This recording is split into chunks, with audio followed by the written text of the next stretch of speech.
Le massif du Jura, image d'Épinal d'une nature immaculée. Mais à y regarder de plus près, l'envers du décor pourrait donner la nausée. On savait qu'il y avait beaucoup de décharges dans le Jura. En l'occurrence, sur le bassin de la Bienne, c'est plus de 300. Et quand on a constaté ça dans ce gouffre en particulier, donc le gouffre de Buclan, et qu'on sait qu'il y en a encore sur 15 mètres de profondeur comme ça, on s'est dit là, c'est pas possible, il faut qu'on fasse quelque chose.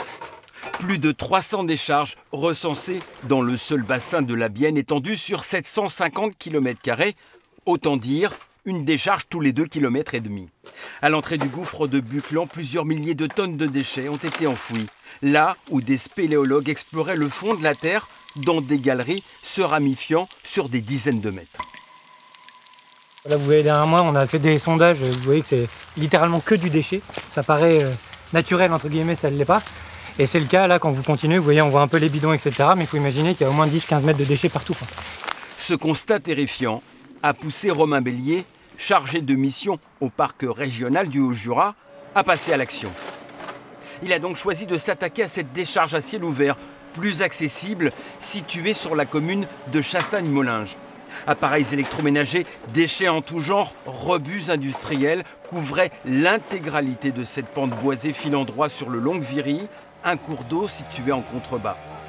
Il a d'abord eu l'idée de faire intervenir des bénévoles, mais devant l'avalanche de détritus et la configuration du terrain, les bras ne pouvaient pas suffire.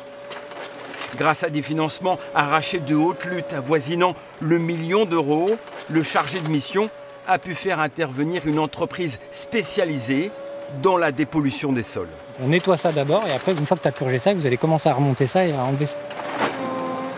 La piste est à 20%, mais les déblais sont naturellement, c'est pire que, on va dire, que des cols dans les Alpes à réaliser une piste. C'est une piste, c'est la première fois que je réalise une piste aussi raide. Mais ces grandes manœuvres dépassent la simple opération de nettoyage. Déjà, d'autres questions se posent sur ce chantier. Celle de la pollution de l'eau, mais surtout du tri des déchets. Vous allez avoir tout et n'importe quoi. C'est-à-dire, autant vous retrouvez du verre, c'est pas si problématique que ça.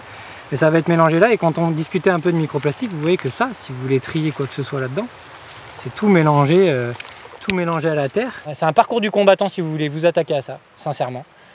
Ça prend du temps d'y être, et malheureusement quand vous y êtes le jour J, et vous voyez de plus en plus la misère, et vous remettez à jour 100 ans de décharge, entre guillemets, de gens qui sont venus jeter là.